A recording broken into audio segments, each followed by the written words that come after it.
સુરતમાં હાલમાં સચિન વિસ્તારમાં જર્જરિત બિલ્ડિંગ પડતા 7ના મોત થયા છે, ત્યારે ઉધનામાં પણ અંબરનગર ખાતે જર્જરિત બિલ્ડિંગ આવી હોય જે ઉતારી પાડવામાં આવે તેવી માંગ ઉઠી છે।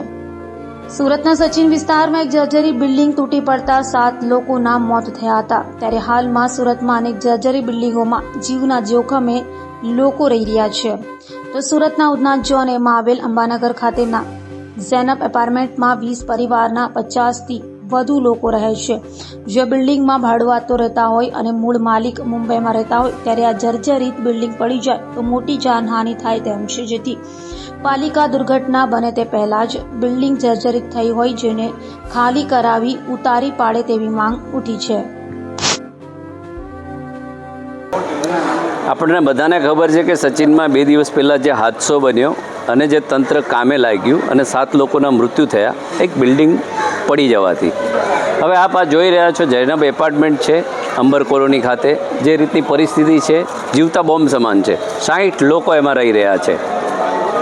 મહાનગરપાલિકાએ નોટિસ આપેલી તેમ છતાં પણ લોકો રહી રહ્યા છે। આ બિલ્ડિંગને જલ્દીમાં જલ્દી સીલ કરવામાં આવે અને જે પણ લોકો રહી રહ્યા છે તેવા લોકોને શેલ્ટરમાં જગ્યા આપવામાં આવે કે જ્યાં સુધી એમને એમના મકાન કે રૂમ ના મળે ત્યાં સુધી 5-15 મહિનો ત્યાં કને નિઃશુલ્ક એમને રાખવામાં આવે। કેમ કે 50થી 60 લોકો રહેવાવાળા લોકો પણ પોતાના જીવને કેટલું જોખમ છે એ સમજતા નથી। તમારી જિંદગીથી વધારે કશું નથી। અહીંયા પડોશીઓ પણ પરેશાન છે કે આવો કોઈ હાદસો બને તો આપણે હેરાન થઈ જઈએ, એના કરતાં સ્વૈચ્છિક એમણે ખાલી કરીને પોતાના મકાન બીજી જગ્યાએ શોધી લેવા જોઈએ। મહાનગરપાલિકાની ટીમ માત્ર નોટિસ આપીને સંતોષ પામે છે, પરંતુ એમણે કડક કાર્યવાહી કરવી પડશે। નહીં કરે તો મોટો હાદસો થવાની બિલકુલ સંભાવનાઓ દેખાઈ રહી છે અને હાદસો થયા પછી જો એનો કોઈ મતલબ નથી। એના કરતાં પહેલાં આપણે જીવ બચે તો એ કામ આપણે બધાએ કરવું જોઈએ। મારું નામ તસ્લીમ નાગોરી છે। આ બિલ્ડિંગની છે ને સોસાયટીને અમે મળીને બધા છે ને કમ્પ્લેન કરી છે।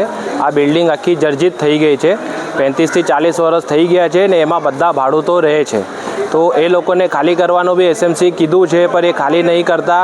હવે એની અંદરથી છે ને બધા કોન્ક્રીટના મોટા મોટા ટુકડાઓ નીચે પડે છે, તો માણસો અહીંયા જાય છે, કરે છે, કોઈને બી કંઈ પણ નુકસાન થઈ શકે છે ને એમાં જેવી રીતે કે સચિનમાં છે ને 2-3 દિવસ પહેલાં જે બિલ્ડિંગ ધારાશાયી થઈ છે 7થી 8 વર્ષ જૂની જ હતી, આ 35 વર્ષ છે ને એના બીમ કોલમ તમે જોશો આખા ફાટી ગયા છે, બરાબર છે। એક જીવતો બોમ્બ જેવો આ બિલ્ડિંગ છે, ક્યારે પણ પડી શકે છે। તો અમારી એ જ છે કે સોસાયટી બધી મળીને એ જ કહે છે કે આને અમે જેવી રીતે કે મારું ઘર છે, બાજુમાં 2-3 બિલ્ડિંગો છે, ક્યારે પણ આ પડી શકે છે, તો અમને નુકસાન થાય, આમાં જે માણસો રહે છે એ લોકોને નુકસાન થશે, બરાબર છે, દબાઈ જશે, કેવી રીતે આપણે કરીશું। તો અમારી એસએમસીથી વિનંતી છે કે આને ધારાશાયી કરે, અમારી બધાને ખાલી કરાવીએ તો કંઈ કામ થાય એની અંદર।